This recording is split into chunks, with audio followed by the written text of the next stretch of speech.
According to a judge on Thursday, a man convicted of murder in 1977 may go free in what the Texas Court of Appeals has described as a criminal justice nightmare. In 1977, Jerry Hartfield was convicted for the murder of a Bay City bus station clerk named Unix Lowe and subsequently sentenced to death.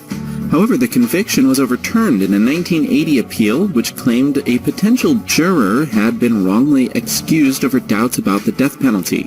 The 60-year-old Hartfield, who is mentally impaired, then waited decades for a new trial which a judge on Thursday declared violated his right to a speedy trial. According to Judge Gina M. Benavides, a defendant who may be guilty of murder may go free, but it is the only possible remedy.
Mr. Beats, and you are under arrest. Hypothetically, that is. Let's say you are accused of breaking the law. Breaking the what? The law. Breaking the what? I said the law. Breaking the what? Let's go break that law right now. Jeez. Judas Priest needs to get their hearing checked. Anyway, this video is about the American court system. And yeah, let's say you are accused of a crime in the United States. First of all, you are innocent until proven guilty. Let me say that again. You are innocent until proven guilty. Say you're accused of breaking a federal law, or a statute, or a treaty, or anything in the U.S. Constitution, really. First of all, whoa. Second of all, you go straight to the federal court system. You start out in district courts, aka the general trial courts. There are 94 districts in the country. Some states, like my home state of Kansas, have just one district. Other states, like Texas, have 4. Even some of the United States territories get district courts. Aw, that's nice. Each district court has at least one judge, appointed by the president and confirmed by the U.S. Senate. They can serve for life, unless they misbehave, of course. One of the judges in my district, a dude named Sam Crow, has been a district court judge literally my entire life. He is 93 freaking years old, but he's joined by 10 others. I should say that Crow would be considered a youngin' compared to this guy. Wesley Brown, who died in 2012 at the age of 104, was actively hearing cases also in the District of Kansas up until a month before he died. He was the oldest person to serve as a federal judge in American history. Anyway, at the district level, there also are subject-specific courts. You know, courts that specialize in certain areas, like taxes, claims against the federal government, and international trade. Also, each district has its own bankruptcy courts. So, say they find you guilty in district courts. No worries, you can appeal to the circuit courts, also called the U.S. Courts of Appeals. They mostly hear appeals from district courts in a designated area. Hey, could you please put up that map again? Thank you. Yeah, so I'd be appealing in District 10. No, not that District 10. The U.S. Court of Appeals for the 10th Circuit. There you go. Each circuit court has multiple judges, ranging from 6 in the 1st Circuit all the way to 29 in the 9th Circuit. Again, all of them appointed by the President and confirmed by the U.S. Senate. Again, they can serve for life unless they misbehave. Some circuit courts also deal with specific subjects, such as veterans claims and military matters. So say they find you guilty in circuit court. No worries, it's not over yet, although you might worry a bit.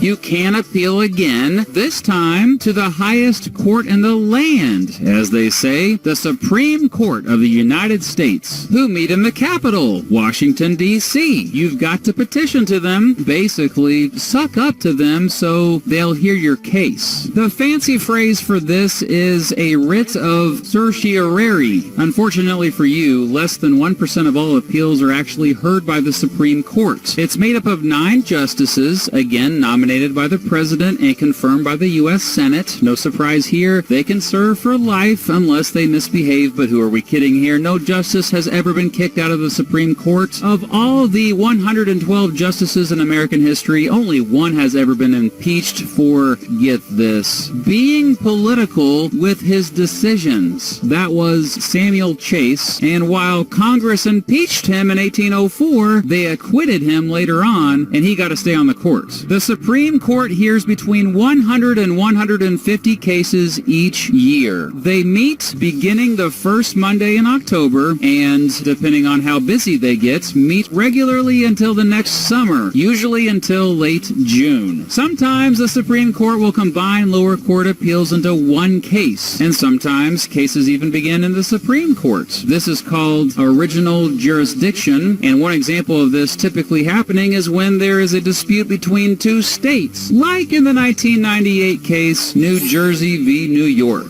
If you are already a subscriber to this channel, you probably already know that I have an entire series dedicated to important Supreme Court cases called Supreme Court Briefs.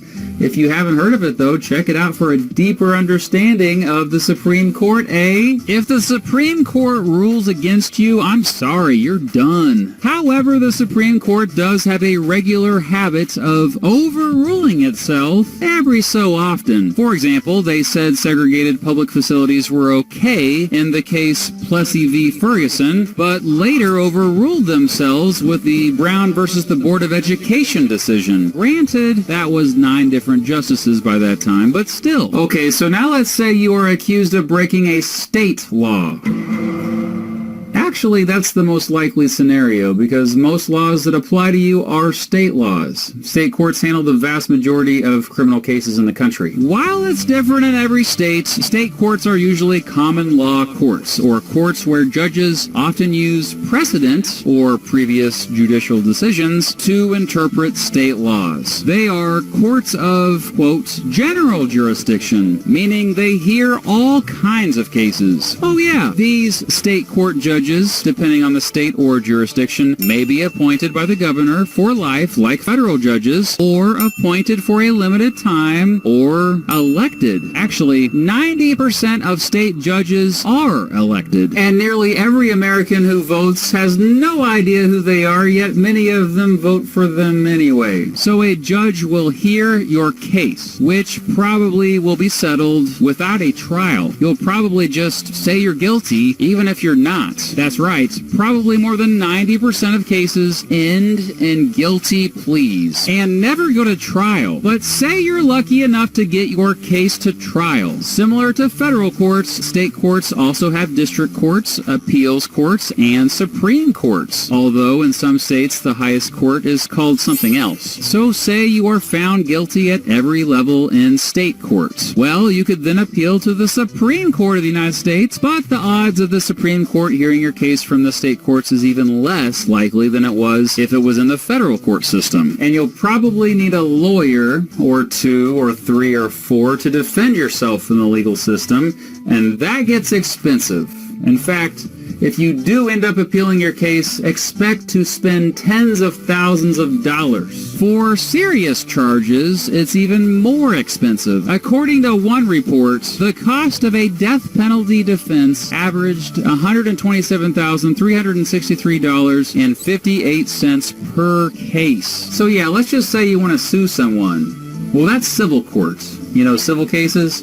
And it can happen in both state and federal courts. First of all, you can sue anyone for almost anything, as long as there is a valid cause of action. You first have to let the defendant know you are suing them and why you are suing them. Hey, that reminds me.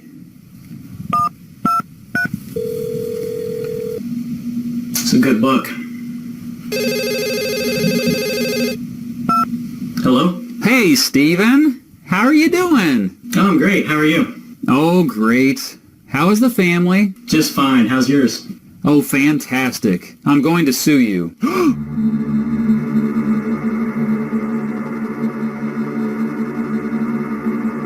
You can demand the defendant pays you or try to get a court to order the defendant from doing whatever it was you were suing them for. Judges will try to get you to resolve your dispute before going to court, of course, but ultimately you get a trial and a jury for that trial if the amount you are suing for is at least $300 or so. That's both for civil cases in federal court and state courts. Well, most state courts, that is. So if you do get that jury, or if you are just appearing before a judge, you have to convince them by what's known as a, quote, preponderance of the evidence. In other words, it has to be clear the person you sued hurt you bad, man. And if you lose the lawsuit, you can appeal, just like with criminal cases. So good luck to you, you innocent until proven in a court of law person, you. Hang in there. And thanks for watching. Likely from prison. Hypothetically.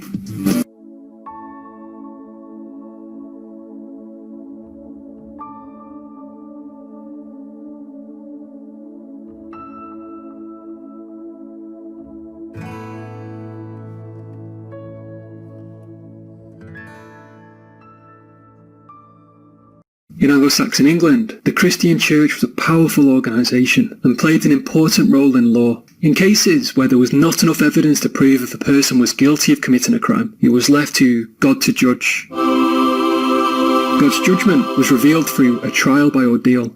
The trials involved some kind of physical test, resulting in pain and occasionally death. The idea was that if a person was innocent, God would protect them. The trials were incredibly unfair and were a terrible way to decide if somebody had actually committed a crime or not. But to the church, they made sense. Good idea, O Lord. Of course it's a good idea! The Anglo-Saxons had a few different types of trial by ordeal. Trial by cold water. The accused had their hands and feet tied with rope and were thrown into a river. This was done in the presence of a priest, who blessed the water to make it pure. One of two things would happen to the accused. Unable to swim, they would either float to the top of the water or sink to the bottom. If the accused floated, that showed their impure soul had been rejected by the water and were guilty of whatever crime they had supposedly committed. The accused sank below the water, their soul had been accepted and they were judged to be innocent. Because they passed the trial, they would receive no punishment for a crime. However, there was a strong chance that they would have drowned in the process. Was this trial fair? Was it rational? No, but from it we can learn a lot about Anglo-Saxon beliefs. And trial by cold water was infamously used well up to the 17th century to trial those accused of witchcraft, not just in England but other countries as well. Trial by hot iron or trial by fire. The accused carried a red hot iron and walked a certain amount of steps holding it. The hot iron burned off the skin on the person's hand. Trial by hot water. The accused had to plunge their hand into a cauldron of boiling hot water to pull out a stone, and this would cause severe burning to the hands. After both of these trials, the hand was bandaged and then inspected a few days later. If the wound was healing cleanly, this demonstrated that God had judged the person to be innocent. If the wound had become infected, this showed that God had judged the person to be guilty. Trial by blessed bread. This could only be taken by priests or members of the clergy. The priest had to pray to God and ask that when he ate a piece of blessed bread, the bread would choke him if he had lied about the crime he was accused of. It's interesting to note that the church was responsible for issuing these trials, and it's probably no coincidence that they gave its members the easiest of all the trials. Trials by ordeal. Why did they use them? 1,000 years ago, England was a very superstitious country, and the church played an active role in people's lives. The Anglo-Saxons honestly believed that the trials were a way of allowing God to judge the guilty and innocent, sending people to heaven or hell once they died. Remember that these trials were merely a test. If the person failed the test, then they would still have to receive their punishment later. In Norman England, after the conquest of 1066, the same types of trial by ordeal continued, but the Normans made one important change. They introduced a new type of trial, trial by combat. After 1066, this was used to settle disputes over large sums of money or land. I demand a trial by combat. The two parties involved in the disputes would fight using swords or other types of weapons. Some members of the nobility could also choose champions to represent them in the trial and would fight on their behalf. During the trial, the two combatants fought to the death, or until one could no longer fight and gave in. Now stand aside, worthy adversary. 'Tis but a scratch. A scratch? Your arm's off. No, it isn't. Well, what's that then? I've heard worse. You liar! Come on, you pansy! Anyone who gave in before being killed was later punished for the crime they had been accused of. The belief was that God would grant victory to the innocent party. If they were guilty, God ensured their defeat. In reality, the outcome of the trial depended more on strength and training. Trials by combat became an important part of English culture for centuries. Trials by ordeal were eventually ended in 1215 by Pope Innocent III, and this started the process of moving trials to a court, where judgments of guilt would be decided by judges and juries, who made verdicts based on evidence, rather than superstitious beliefs.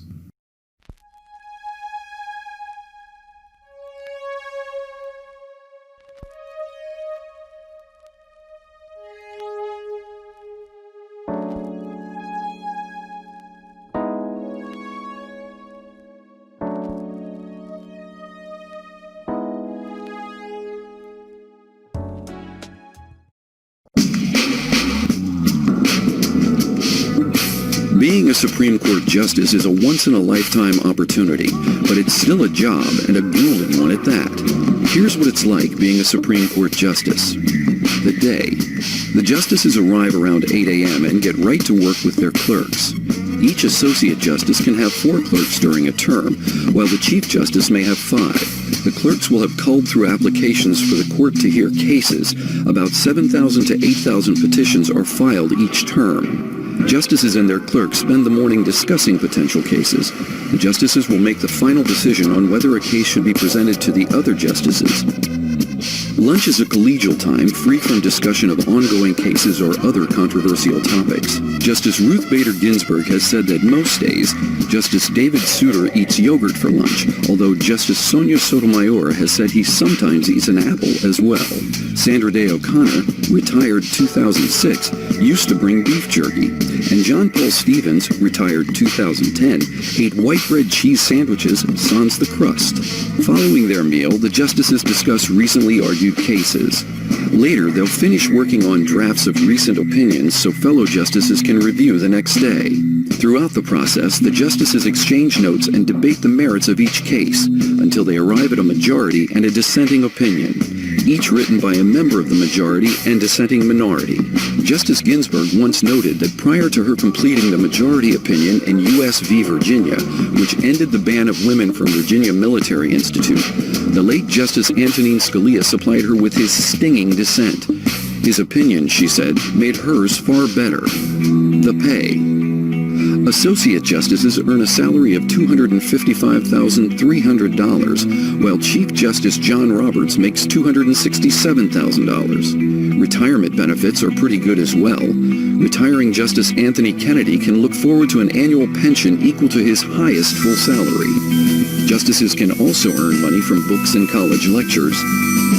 Justice Ginsburg made nearly $205,000 in royalties from her 2016 book, My Own Words, and Justice Samuel Alito was paid $17,000 for teaching at Tulane University Law School's summer programs in Berlin and Paris, according to disclosure forms.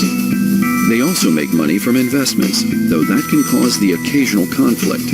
Justice Alito once had to recuse himself from a case involving Coke because he owned stock in the company at the time. Getting away. The Supreme Court is in session from the first Monday in October till late June or early July. During this time, they hear oral arguments. Following the term, the justices get a 3-month break, and the collegiality they develop on the court often carries over to their personal lives. Justice Elena Kagan often hunted with the late Antonin Scalia, and Scalia's friendship with Ruth Bader Ginsburg, who's on the opposite ideological spectrum, was legendary. Asked how he could be friends with someone who disagreed with him on so many issues, Scalia once replied that he attacked ideas, not people. If you can't separate the two, he said, you can't be a judge. In her spare time, Justice Ginsburg reportedly loves opera and is a devotee of the arts. Meanwhile, Justice Clarence Thomas prefers to connect with people and travels the country in a 40-foot recreational vehicle. While being a Supreme Court justice comes with some decent perks, there's also a ton of responsibility. As Justice Thomas once told California college students, being on the Supreme Court is an honor, but he wouldn't say he actually liked it. In fact, he lamented, there's no money and no privacy.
police failed to preserve certain evidence, and that evidence would show that my client was not guilty of the charged offense.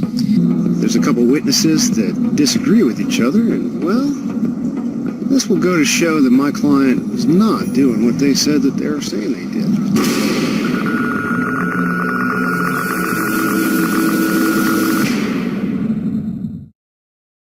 So this guy is sitting in my car, and no, I'm not using him as a way to use the HOV lane without paying. He is going to be an exhibit in my next trial so that we can touch, move, and manipulate a human being without an actual human being being touched, moved, or manipulated. This is a way to help the jury to see what happened, and so they can know exactly what happened without guessing. I spent the day working on one of my cases. There's a couple witnesses that disagree with each other, and, well, this will go to show that my client was not doing what they said that they were saying they did. This is a custody case, and, well, some people like to use the law as a sword rather than a shield, and those people are the bad guys. We need to show that. One of the ways to show it is through investigation. Make sure that the people who disagree, who are all there, are in court and tell the truth. One, I'm working on some motions issues because the police failed to preserve certain evidence, and that evidence would show that my client was not guilty of the charged offense. The law on this is very interesting and weird. Basically, you have to do a couple of things. One, you have to show that the police or the prosecution knew that the evidence was helpful to the defense before it was destroyed. Two, that it was destroyed. And then three, that you can't, there's no other evidence that is obtainable that can do the same thing.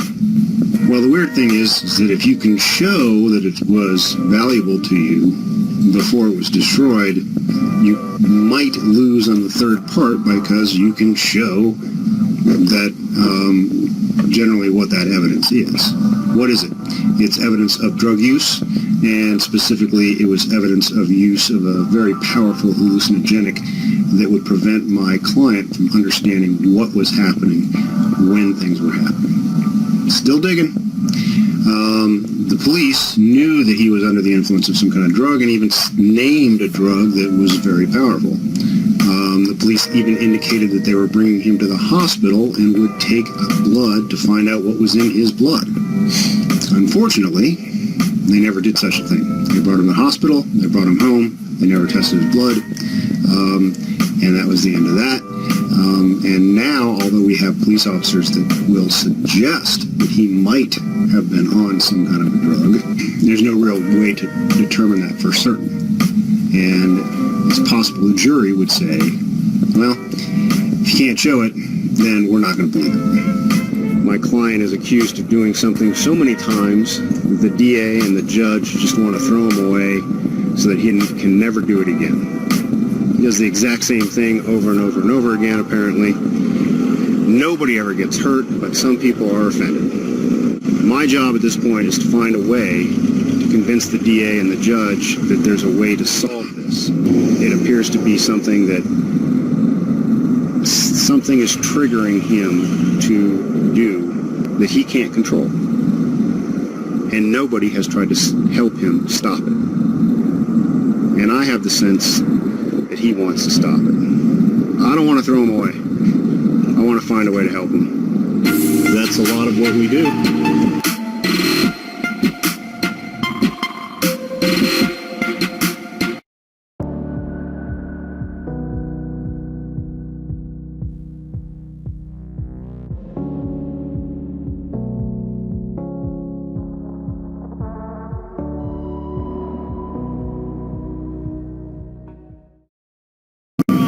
This is Walter Stokely from the Public Defender's Office phoning for. My caseload is such that you've got to accept defeat before you even really start, because you know you're not going to be able to help everybody. We provide criminal defense to poor folks who can't otherwise pay a lawyer.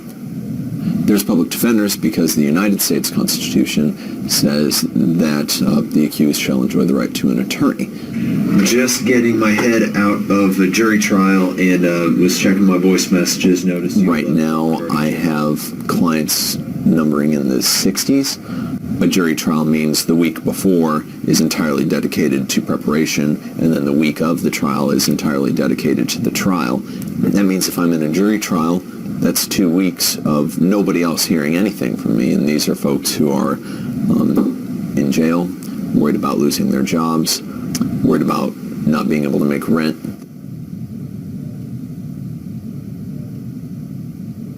I feel that even the time that he gave me, he probably cheated some of his other clients because he couldn't even get to them. I never seen my 2915 attorney or my direct appeal attorney, period. It was always through letters or phone calls, never. Only when I went back to a hearing. As far as my trial attorney, I may have seen her 3, 4, maybe 5 times over an 11-month period. And if you're talking about 15, 20 minutes per time. Our job is such that you've got to go around and put out whatever fire is burning the hottest at that time. Preparing a case for trial takes hundreds of hours if done properly. And if not done properly, then we end up with all these wrongful convictions like with Reggie. I'm on death row. I have a death sentence, and you are discussing my case with somebody else and have not consulted me. How would you feel? Okay, I give advice, but you make the choice.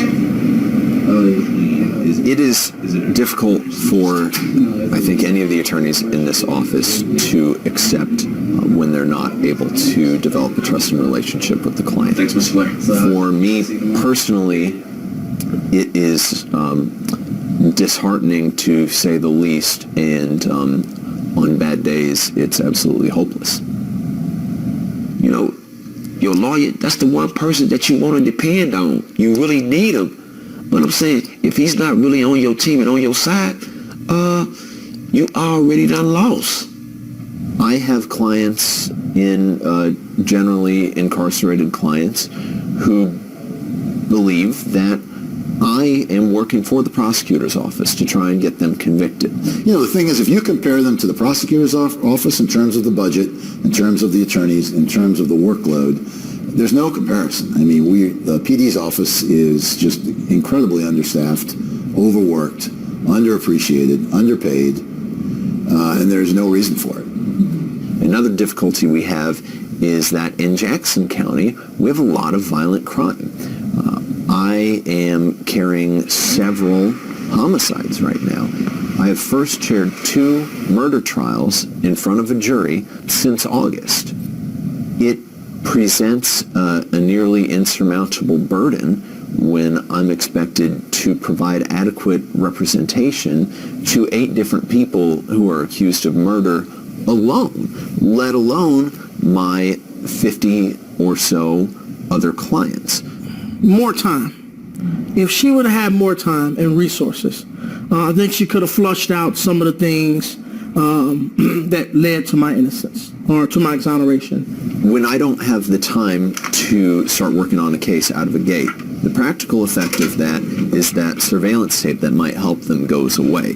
Witnesses who might help them just get lost in the wind. And we lose evidence that might otherwise help prove these folks not guilty.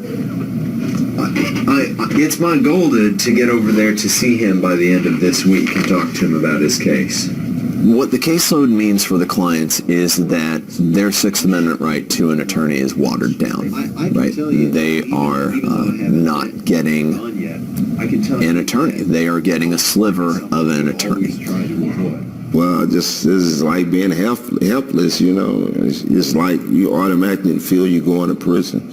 I think that's why so many guys just opt out and take a plea. For most of us, it is easy to assume that a person would not be in jail if they hadn't done something wrong in the first place. So these are problems that it is a lot easier to just not think about. Additionally, nobody is winning elected office by promising to fully fund the public defender system. People win elected office more often by promising to be very tough on crime. And then we all lose out as a society because the criminal justice system and jury trials are, what keeps order. It keeps the prosecutors in check. It keeps the police department in check. It keeps the balance among the citizens and the least among of our citizens, at least economically. And we have to have a vigilant and vigorous and zealous representation at the public defender level to ensure that the criminal justice system runs the way the United States of America's Constitution says it should and the way our ideals are. There's no way around that.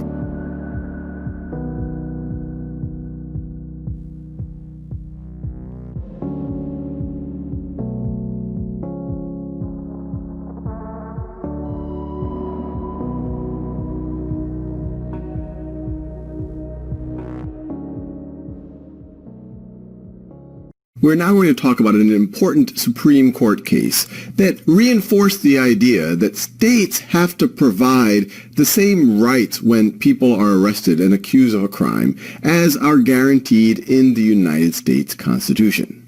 And that case is Gideon versus Wainwright. So in 1961, you have a gentleman by the name of Clarence Earl Gideon, who's in a pool hall, and he's accused of stealing some beer and soda and about $50. And there's one witness who said that they saw Clarence Gideon walking away with some soda and beer in his pockets and some change in his pockets. Now, when he gets arrested and he goes to court, he wants to have access to counsel. He can't afford a lawyer by himself, but Florida at the time did not give everyone access to a lawyer. That was only in capital offenses or in certain other cases. So Clarence Earl Gideon had to defend himself, and he loses the case and he gets the maximum sentence of 5 years. Now, while he is in prison, he begins to study the law, and the Constitution in particular.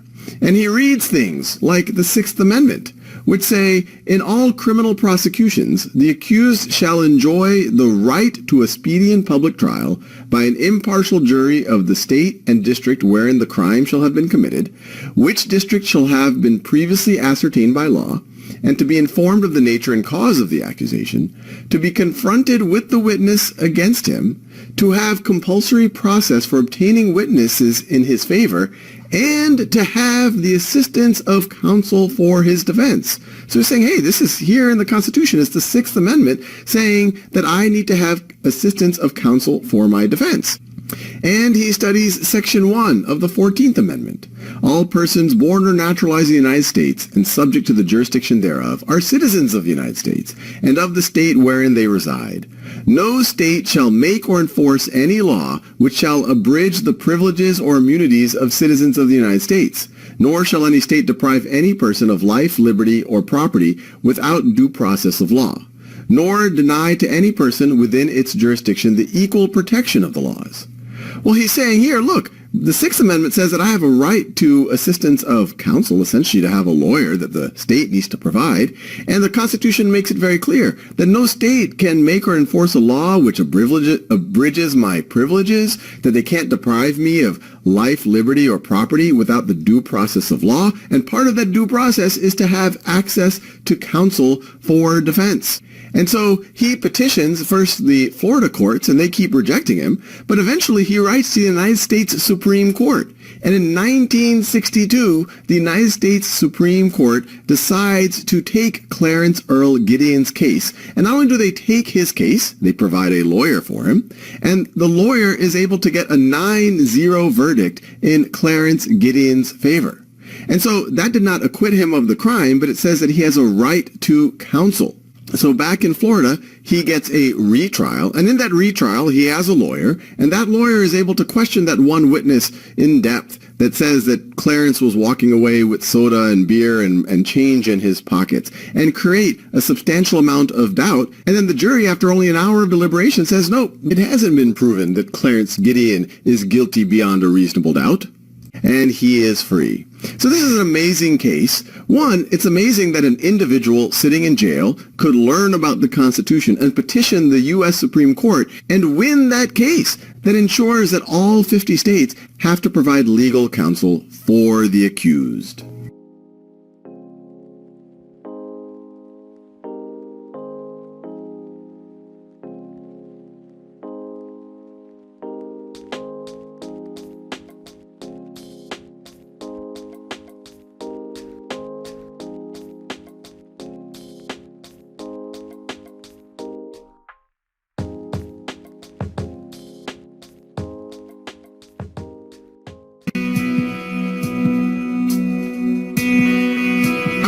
raised and reared right here in Atlanta, Georgia. My family comes from New York. They were in the garment business. Came to Atlanta via Chicago, Illinois, where I was born. My folks and my mother worked in the business as well. Had the first integrated garment factory anywhere in the southeast United States. And I worked in the factory for many, many years. Eventually moved to Greenville, Georgia in Meriwether County. And we grew up here in Atlanta. And I went to public school here in Atlanta. Did my undergraduate work at Wharton School, University of Pennsylvania in Philadelphia. And I received my law degree at the University of Georgia in Athens. Originally, I thought about serving in the legislature until I attended my first Horace Sibley lecture at the University of Georgia. I heard a speech from Judge Herman Wazansky, the senior judge from the District of Massachusetts. And he talked about how a judge could make a difference in one person's life. He was the judge that sentenced Ray Charles to rehabilitation, the first federal judge ever to do that with a defendant charged with a serious drug offense. And it changed and saved Ray Charles's life. In fact, the speech is right here in the Georgia Law Review, and the light went off, and I decided I wanted to be a judge. I started my legal career as an attorney for the Georgia General Assembly in the Legislative Counsel's Office, left to start a private practice in 1977, but came back and served for 2 years as Zell Miller's legal aide when he was Lieutenant Governor of Georgia. My practice went full-time right thereafter for 25 years. I began my career on the bench when I was appointed by Mayor Andy Young as a citizen member of the taxicab review panel. Later, he appointed me as a part-time judge to the old city court, the traffic court of Atlanta. And I also was appointed as a part-time or pro hac judge to the municipal court. Mayor Campbell appointed me full-time to the city traffic court, and I was appointed full-time to the municipal court by Mayor Franklin. It took me many times before various judicial nominating commissions to finally get to the short list to be appointed. And it was a tough experience, but if you don't give up, you can eventually reach your goal. And I'm now in my 16th year as a judge of the Atlanta Municipal Court, and I've been reelected, I think, 3 or 4 times with somewhere close to 80% of the vote. So you can't please everyone, but you can continue to try to do as best as you can. How you to drive, sir? My dad. Take him out to dinner. They taught you to wear a seatbelt. Take him out to dinner. Seatbelt saved your life. Would you believe, Mr. Darrow, you are the 15th person this month alone totaled alcohol count without a scratch. Congratulations. Thank you. That's all right. Last month we had 38. Last year, 643 in this one room alone. There are cities in Georgia that don't have that many people. I'm a seatbelt survivor as well.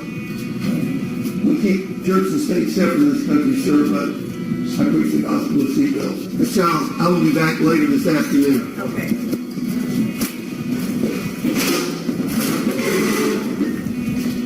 State Capitol building. We're actually going to the Paul Coverdale Legislative Office building in hearing room 403. So going back to where my legal career began as an attorney for the General Assembly, the ultimate general practitioner with 180 representatives and 56 senators.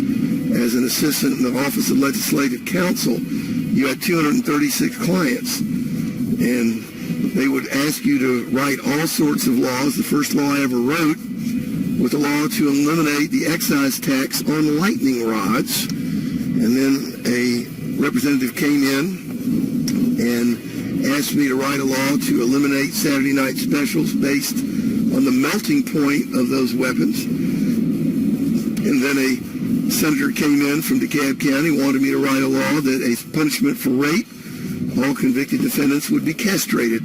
I didn't pass on the constitutionality of any or all of those laws, but as a lawyer, my job was to write the statute. So this is what we did. And so when I come to this building, I have very, very, very long memories.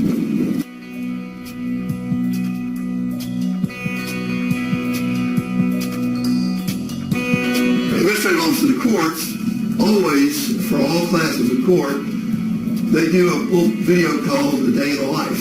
and they just follow a judge from place to place to see what's going on. I had a fellow charged with impeding the flow of traffic, routine case. You know why he stopped on the side of the road? Making deals about heroin. And we put him he put himself in a facility in Waycross. And from what I know, he's going to be okay. And that's one of the reasons why we're looking at trying to make many courts accountability courts. We're talking about the elephant right now. The elephant, yeah. Which, it's an opiate. It's used literally in those little guns to tranquilize an elephant. People think they're going to live after they take this? Yeah. Well, they don't, see, the thing is, they don't know. It's because they're buying it off of the street. So they're pressing it into pills and they're selling it as Oxycontin, or they're mixing it in heroin to be a stronger high. But I mean, it's not, it just kills people. And there are 189 overdoses in Cincinnati in less than a week. I think it was like 4 or 5 days. I mean, are you ready to use this? 5, 4, 3. It's the EpiPen version. 1.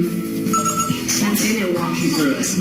I have this for my security, where they can watch everything, and then they can run up to any courtroom within however many seconds it takes, or minutes, and hit them. Your partner's related to Mel Ives, the baseball player.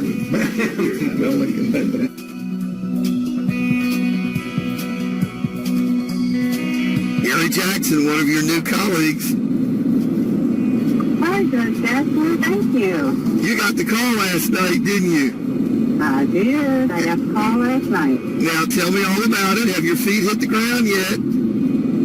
I did. I'm on cloud 9. I got to meet with HR and everything. Now, being president of this particular council, the Council of Municipal Court Judges, presents some very interesting problems, since the vast majority of our judges, over 300, have their private practices and only serve as part-time judges. We are scattered throughout the state. We have over 300 judges in at least, if not more, courts. We are working towards having municipal courts to become accountability courts.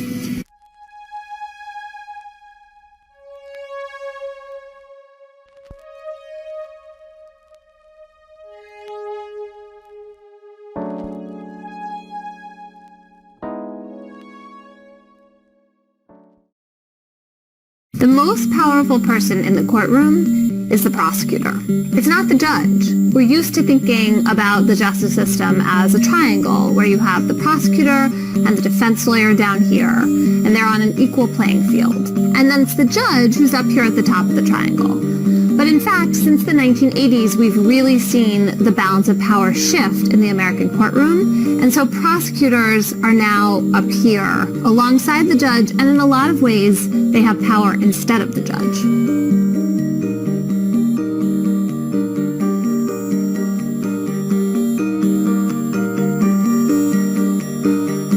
So one day I was in this specialized gun court in Brooklyn, and the guy who was facing charges was this 19-year-old. Since he'd been charged with this weapon, he'd gone to a special program, he was getting his GED, and the judge wanted to let him off the hook.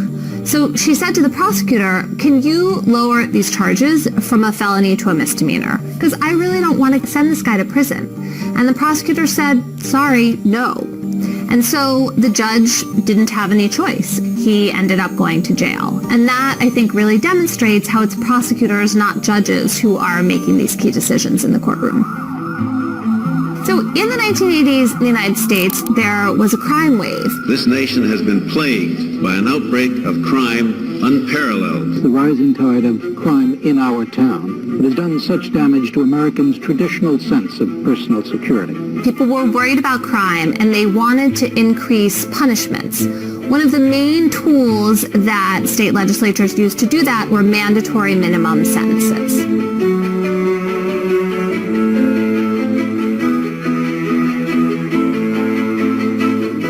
The person who gets to decide what the charges are in a criminal case, that person is the prosecutor. Once you have charges in place, then prosecutors, almost always in our court system, try to negotiate a plea bargain.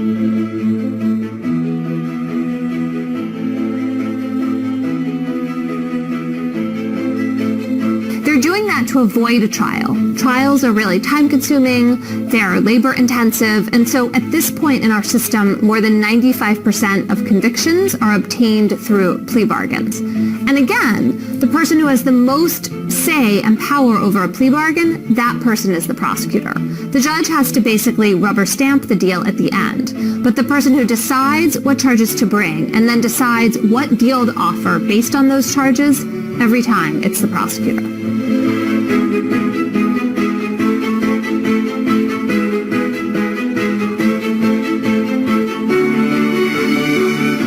Prosecutors bring charges. If they charge the maximum they can, if they throw the book at you, then they have more leverage over you to persuade you to take a deal. So think about it.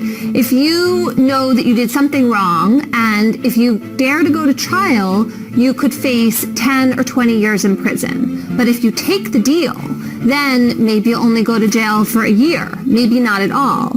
Think how much incentive you have to take that deal. We need to reform the criminal justice system because people change and cities change and systems sometimes need change. Because prosecutors have so much power, there has been a social movement that's really arisen around the country to elect a new kind of district attorney. The idea here is to harness all of that power to try to reduce mass incarceration instead of constantly ratcheting up punishment. We've seen people like that elected as DA in cities like Philadelphia and Chicago, in Orlando, Florida, in Boston. And if you care about criminal justice reform right now, it's really important to remember that you, the voter, have the power to elect your local DA. And so you should think about whether your district attorney reflects the values you want for your community.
Imagine living on death row, narrowly avoiding execution 3 different times, but you're still on the hook for a crime you say you didn't commit.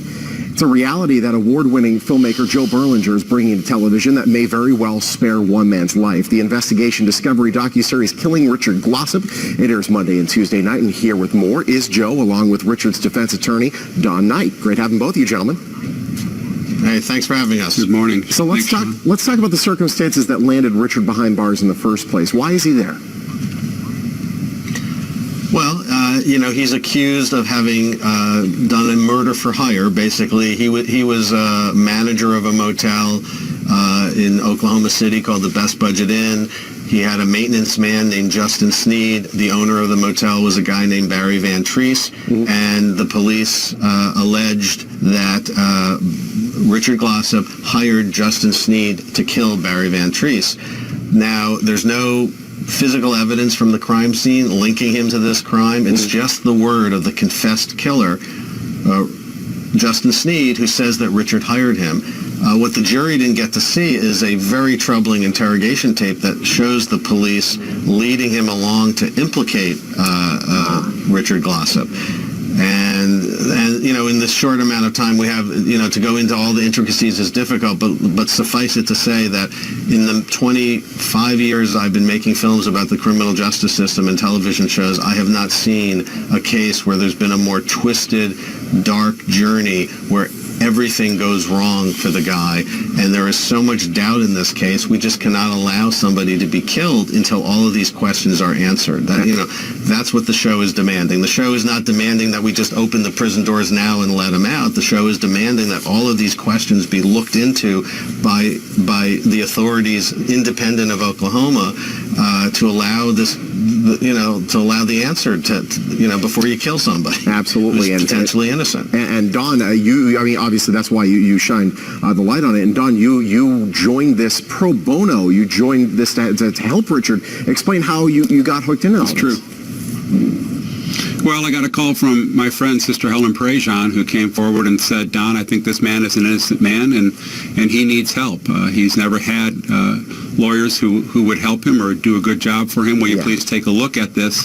And so I said, okay, I would take a look at it. And, just because Helen says that he's innocent doesn't mean he is. I had to take a look at it myself. And the more I began to investigate this case, the more I realized that there was so much information that was never looked at, never given to the jury, and information that needs to be exposed. Absolutely. We started that in 2015, and we're continuing it. Some new evidence is going to be revealed on the show. The most mind-blowing the most mind-blowing thing about all of this, he has avoided the execution 3 times. The last time was a total happenstance. The state of Oklahoma had a problem with a botched execution that stopped the whole execution program for a bit there in the state. So do you feel like you're on borrowed time right now? Oh, definitely on borrowed time. Yeah, I mean, I didn't expect to be here. I thought he was killed on September 30th of 2015, and Joe's film starts it off very well with that very sort of chilling moment when everybody thought he was actually being killed. It wasn't like he came right up to the execution. He actually went 45 minutes past the appointed execution hour. My goodness, man, that must be doing a number on his family. We're going to make sure that we watch on Investigation Discovery Monday and Tuesday. Gentlemen, it's great having you. Thank you so much. Thanks for having us. Thank you, Sean. Absolutely chilling. I can't imagine that. New evidence going to be revealed, and a man's life hangs in the balance. Watch the real-life docuseries Killing Richard Glossip. It airs Monday and Tuesday at 9 p.m. on Investigation Discovery, and if you want to learn more, you can visit the website, investigationdiscovery.com. They are a proud sponsor of The Morning Blind.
Imagine you're a public defender with a client accused of a serious felony. Your conversation almost always begins in jail. In the visitation room, you begin preparing him for the most important decision he has ever made. And he'll have to make that decision while sitting in a cage. The prosecution has offered a plea bargain. It expires soon. If he accepts a guilty plea, he'll get out of jail sooner than if he goes to trial. Before the plea offer expires, your investigator tries to identify and interview the prosecution's witnesses. Are they unreliable? Making faulty assumptions? Lying? It all matters to your client's freedom, but you're operating in the dark because you don't know who those witnesses are. Why not just ask your client what happened? That might work if you were guilty. But innocent clients can't tell you what actually happened because, for the most part, they don't know. You lay out the options for your client. He could go to trial, but a judge may detain him, which means waiting in jail for months, if not years, before a jury hears the case. The idealist in you hopes that your client will fight. You think he could win. But the realist in you recognizes that if he loses, he will go to prison, potentially for decades. The other option is he could accept the plea offer. It would mean going home sooner. It's no wonder that 95% of defendants accept plea offers. It's also no wonder that so many people exonerated of crimes like manslaughter and drug offenses originally pled guilty. Your client signs the paperwork admitting to something that you believe in your gut he did not do. The judge asks you, does either counsel know of any reason that I should not accept the defendant's guilty plea? You want to shout, yes, Your Honor, this plea is the product of an extortive system of devastating mandatory minimums and lopsided access to evidence. My client faced an impossible choice. He is saying what is necessary to avoid the possibility of losing his life to prison. Instead, you reply, no, Your Honor.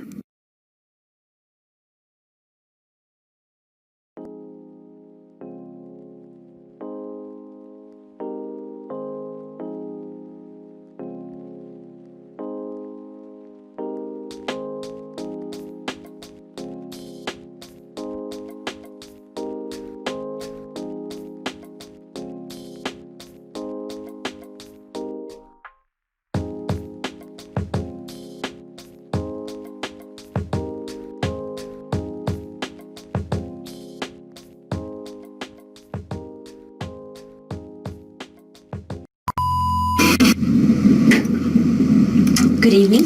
Good evening. Today is May 15th, 2010. The time is now about 7:47 in the evening. I just need to get my story out. And you are Mr. Khalif Browder, is that correct? Yes. I was going home from a party. 911 operator 1719, where's emergency? Two male black guys, they took my brother book bag. There was a guy saying that I robbed him.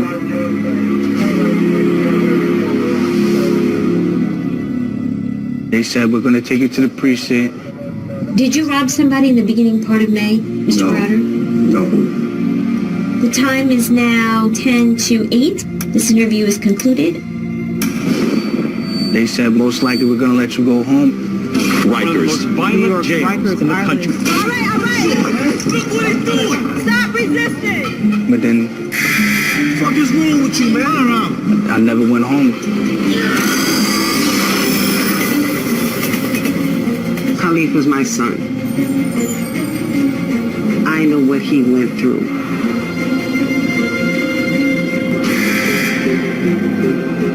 I went through a lot with him. I felt like I was done wrong. I felt like something needed to be done about this. If I just say that I did it, nothing's going to be done about it. I didn't do it. No justice is served. Nobody hears nothing at all. I had to fight. You want me to walk away like it's okay? It's not okay. I lost my childhood. I lost my happiness. They've destroyed my life, my family's life.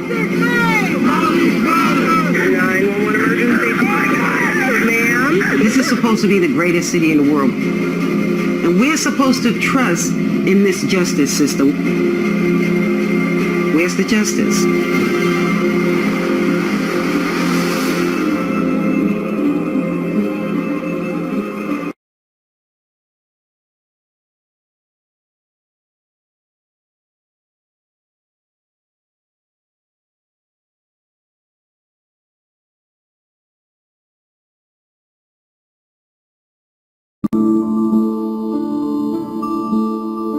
When he came out, he was not the same. There was too much baggage he brought from Rikers with him. The memory of beatings, starvation. There was times when he wasn't even allowed to take a shower for 2 weeks. He was angry. He started getting real paranoid. And his life just spiraled from that.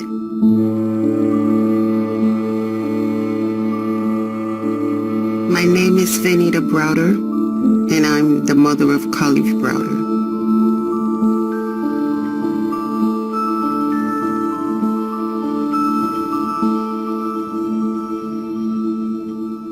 Khalif was on his way home. A police car stopped, and I'm assuming the guy who made the complaint was in the car and told the police that Khalif had robbed him of a backpack. Khalif kept saying, I don't know this guy, I didn't rob him. He was told that they were going to just go to the precinct to kind of sort things out. Well, that sorting out took 3 years.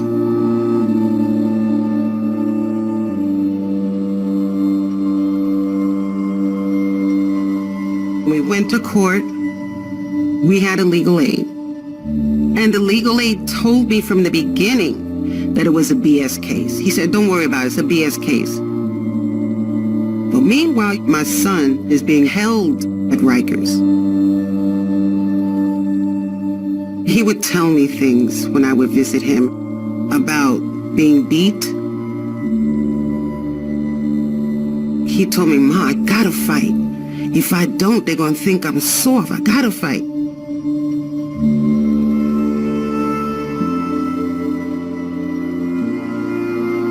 All it did for Khalif was get him in more trouble and more days in solitary.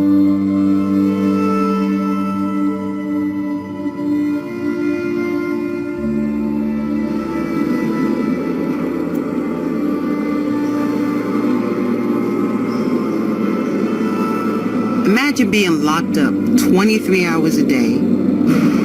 This is your life. 4 walls, that's it.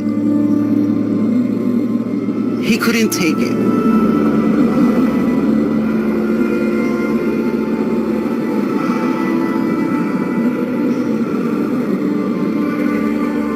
They told him, we're going to break you. That's what they told my baby, that they're going to break him. And in reality, they did.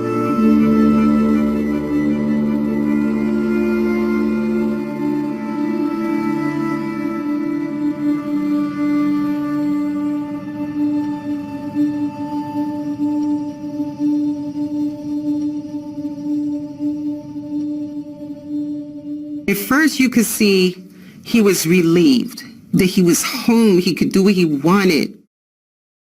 He started Bronx Community, and he was doing okay, but then, he was really out of it, and he couldn't keep it up. He quit. He felt that everybody was out to get him. Everybody was a police plant. He stopped speaking to friends. He would get real angry, and then there were times where he would just... this look would come over him, and he would just stare.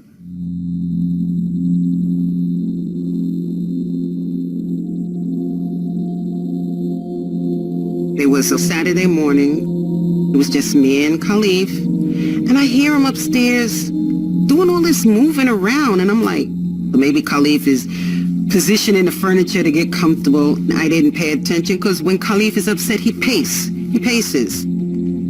Then all of a sudden, I heard this boom. I run upstairs. I didn't see anything. I ran into the next room, and the air conditioning cover was kicked out, and I just saw something hanging. I ran back downstairs, and as I opened the backyard door, Khalif was hanging there.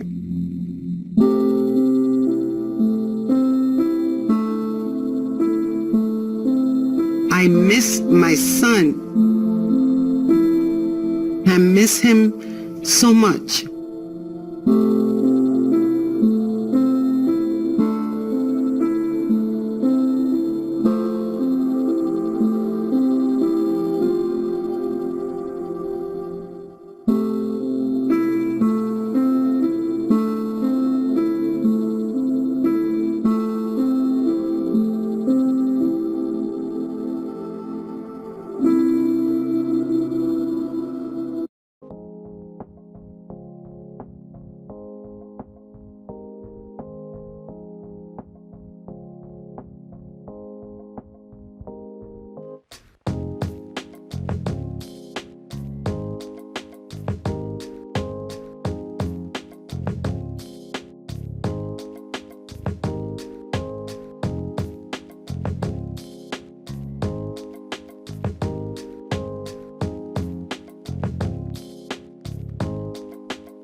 I've been in a lot of trials with you, and one of the things that I think you do so beautifully is explain to the jury through examples what beyond a reasonable doubt is. And my favorite one is the tickets, is the Dodger tickets or the hockey tickets.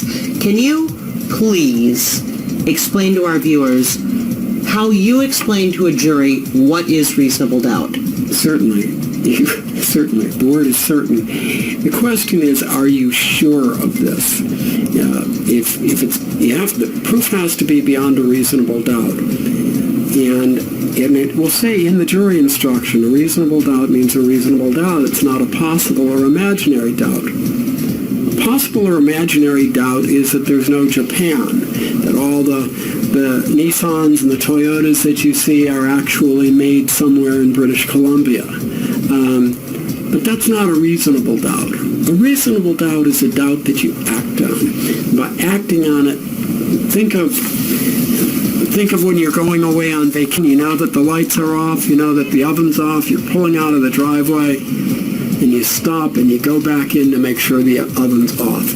Even though you know that it's off, you're acting on it because it's a reasonable doubt. You want to be absolutely sure. You go into a ball game or a hockey game, you put the tickets in your pocket. You know the tickets are there, and yet you reach in to check. When you get out of the car at the game, you know the tickets are there, but you reach in to check. Why? Because you have a reasonable doubt. And it's the reasonable doubt, even though it's a tiny doubt, it's enough of a doubt to make you act on it. And that's a reasonable doubt. And that's what we tell juries.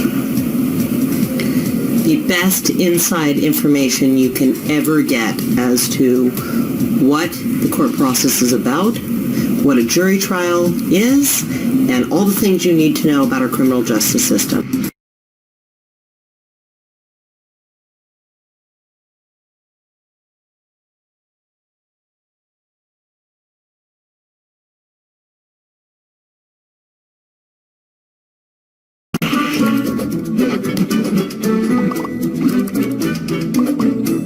The Fourth Amendment forbids unreasonable searches and seizures. And so then the question arises, what is the remedy for the violation of Fourth Amendment rights? If police officers unreasonably search and seize and find evidence, in those situations, evidence can be excluded. The exclusionary rule is designed as a way to deter illegal police searches and, as a result, to protect our Fourth Amendment rights.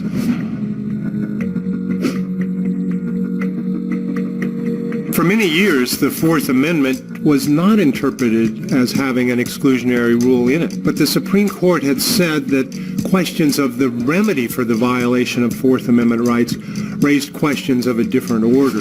What the Supreme Court held for many years was the way to enforce the Fourth Amendment was left up to the states. The states could provide civil remedies or criminal prosecutions against police officers who illegally searched. Those would be the kinds of ways in which the Fourth Amendment would be enforced. Evidence, however, would come into court even if it was illegally seized. The United States and most common law countries never had an exclusionary rule to begin with. But in this country, at around the turn of the 19th century into the 20th century, courts began accepting the principle that there were some situations where government misconduct should lead to the exclusion of evidence that had been illegally obtained. Indeed, the U.S. Supreme Court in a case called United States versus Weeks in 1914 recognized an exclusionary rule for federal criminal cases, and then the Warren Court in around 1960 recognized an exclusionary rule in a case called Mapp versus Ohio. Mapp versus Ohio concluded that the Fourth Amendment should be interpreted as creating an exclusionary rule as an inevitable enforcement mechanism for Fourth Amendment rights. The Supreme Court's current doctrine says the exclusionary rule is a judicially created deterrent device designed to safeguard Fourth Amendment rights by taking away any incentive for police officers to violate the Fourth Amendment.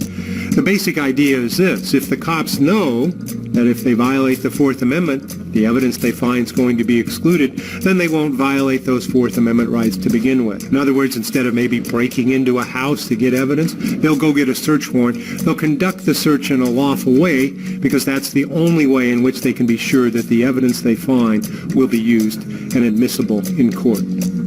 Procedurally, the way an exclusionary rule argument will be raised is that a defense attorney will file something known as a motion to suppress evidence. That will be filed with the judge. The judge will then hold an evidentiary hearing. Typically, we'll hear from the police officers. We'll hear any evidence that the defense wants to put in. And at that point, the judge will decide whether the evidence was obtained through a search that was consistent with the Fourth Amendment. If the evidence was obtained in an unconstitutional way, the judge will exclude the evidence, grant the motion to suppress, and the exclusionary rule will operate to keep that evidence out, at least during the government's case-in-chief at trial. One of the problems with the exclusionary rule is that it is a federal doctrine that applies across all 51 criminal procedure systems in the federal system and in the states, and it essentially creates a one-size-fits-all approach. And if it were to be abolished, I think we would see interesting developments across the country as different states decided how they want to craft their own exclusionary principles. One of the criticisms of the exclusionary rule is that it provides freedom for the guilty and nothing for the innocent. It's only when the police search a guilty person that they're likely to find incriminating evidence, and that's why the exclusionary rule perversely provides benefits for criminals but no benefits for those who are innocent. If the Supreme Court ever reconsiders the exclusionary rule, front and center will be the idea that there should be some sort of civil remedy as a replacement.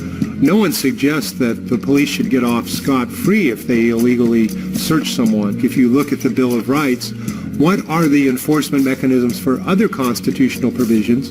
They're damage remedies.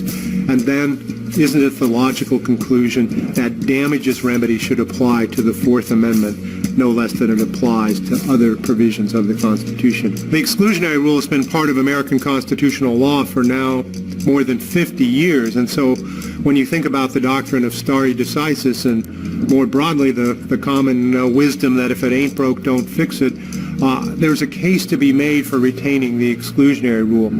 A lot of critics believe it's time for the Supreme Court to reconsider the exclusionary rule.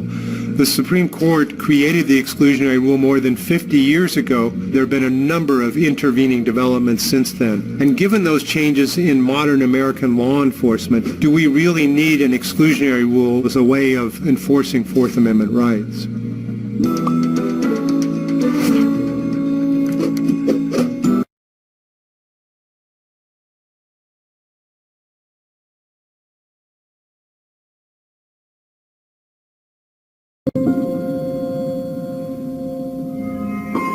people really believe that, if I was innocent, I would go to trial and I'm going to be found not guilty and everything's going to be great. And we know that that's not true.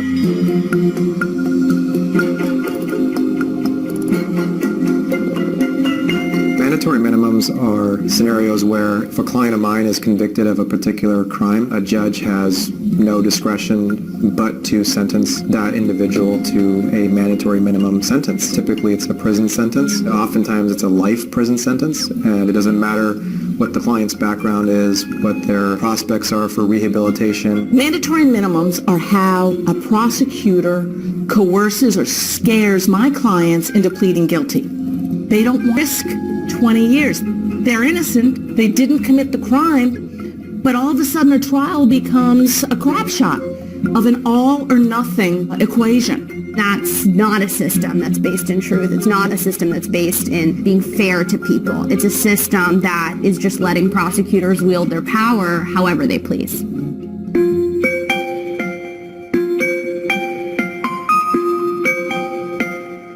The legislatures were concerned that judges were being too lenient, and they didn't like the discretion that the judges were having to take into consideration the specifics of the charge or the specifics of the individual. If there are unique circumstances about the offense, the judge is powerless to impose any lesser sentence than the mandatory minimum. You imagine the scales of justice, right? And you've got Lady Justice in the middle and balancing both sides to determine guilt or innocence, and if found guilty, then the consequences. When the prosecutor charges a mandatory minimum charge, they take the judge out of that equation. There is no balancing act. All of the power is on the side of the prosecutor. It becomes a power play from the prosecutor's office to say, either implicitly or explicitly, take this deal on this lesser charge with this lesser amount of time, or face the possibility of a mandatory minimum sentence if you take this case to trial, and usually that minimum term is life. So in those scenarios, there really are no choices left for our clients or the accused in that situation, and they are essentially strong-armed into taking offers because the risk on the other side is way too grave. And very few people are willing to gamble with 20 years of their life. Even people who are innocent will plead guilty to a charge that doesn't have a mandatory minimum rather than facing the potential consequence of a 20-year mandatory minimum.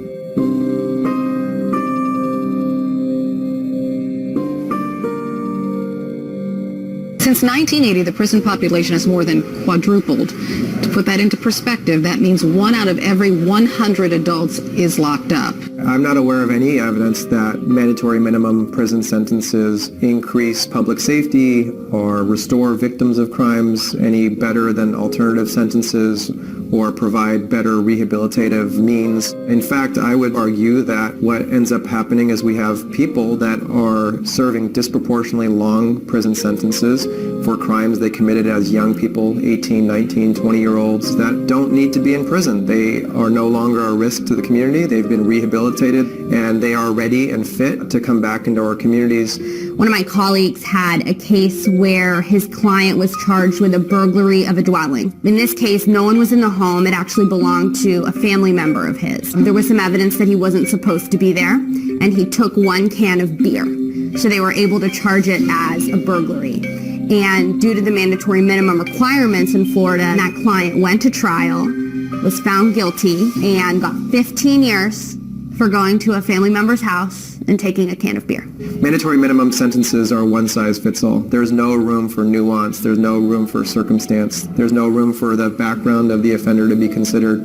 There's no room for the unique prospects of the offender for their rehabilitation. There's actually no room for victim empowerment or victim voices to help ascertain what the best outcome is relative to the victim. We need to insist on the high school civics class version of what we're taught is the balance of powers and how the courtrooms are supposed to work. We have to start reimagining alternatives to prison, because that's where this mandatory minimum is coming from, right? It's like, okay, like we can give people either prison or more prison. So we'll just figure out a more prison alternative when we now know that there are so many other alternatives that we can use to actually make sure that people are safe and also to make sure that when people come back into their communities, they can be productive and live productive and safe lives. Not a lot of people get involved in their local elections and electing the district attorney or the state's attorney, and that is the person that defines criminal justice in your county.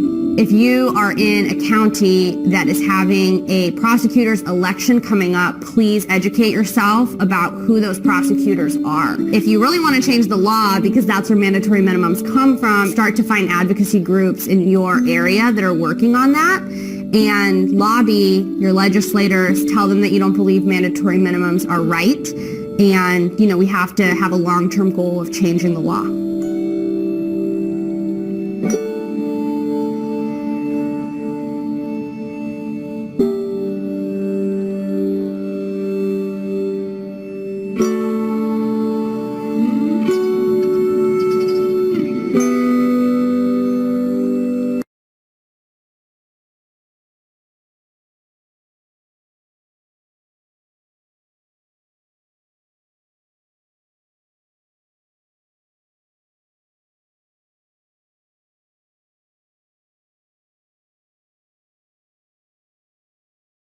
Is better determinate or indeterminate sentencing? Some states use determinate sentencing, which means the judge sentences the offender to a specific time period, but most states use indeterminate sentencing, which is when the offender's sentence is identified as a range, rather than a specific time period. An example is 1 to 5 years.